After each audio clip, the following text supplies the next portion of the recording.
দক্ষিণ কোরিয়ার ভাষা শিখে হাজার হাজার তরুণ তরুণী স্বপ্ন দেখেছিল উন্নত জীবনের, নিশ্চিত ক্যারিয়ারের।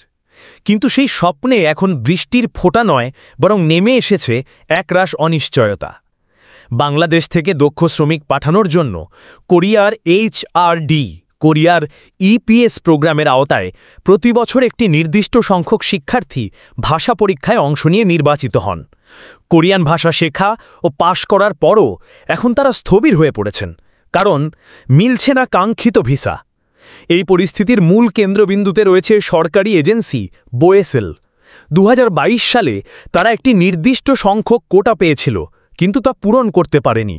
বাস্তবতা হল, কোটা বরাদ্দ থাকলেও অর্ধেক শিক্ষার্থী এখনও দক্ষিণ কোরিয়ায় যেতে পারেননি।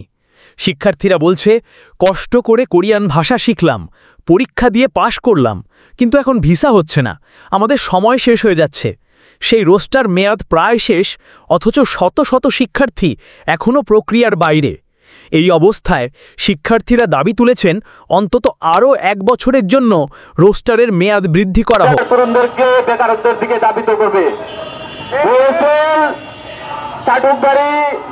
নিয়োগ বিজ্ঞপ্তি সকাল বিকাল নিয়োগ বিজ্ঞপ্তি দিবে,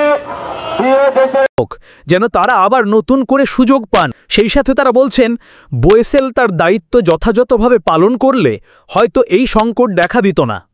আমরা বোয়েসেলের কাছ থেকে সহযোগিতা পাচ্ছি না। তারা যদি প্রক্রিয়াটি দ্রুত ও স্বচ্ছভাবে চালাতো, তাহলে এত শিক্ষার্থী আটকে থাকত না।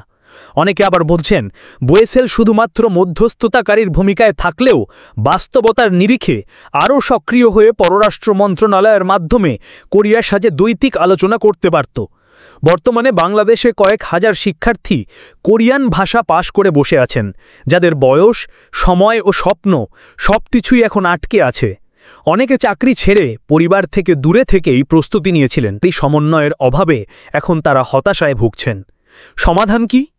এই পরিস্থিতির দ্রুত সমাধানে এখনই প্রয়োজন কোরিয়ার HRD কিংবা কোরিয়ার পররাষ্ট্র মন্ত্রণালয়ের সাথে উচ্চ পর্যায়ের আলোচনা এবং মেয়াদ বৃদ্ধির ব্যাপারে জোরালো দ্বৈতিক উদ্যোগ।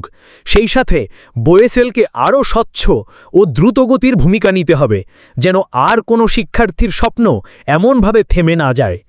স্বপ্ন পূরণে যে ভাষার জন্য এত সংগ্রাম, সেই ভাষা যেন হতাশার প্রতীক না হয়, সেটাই এখন প্রত্যাশা বাংলাদেশের হাজারো কোরিয়ান ভাষা শিক্ষার্থীর।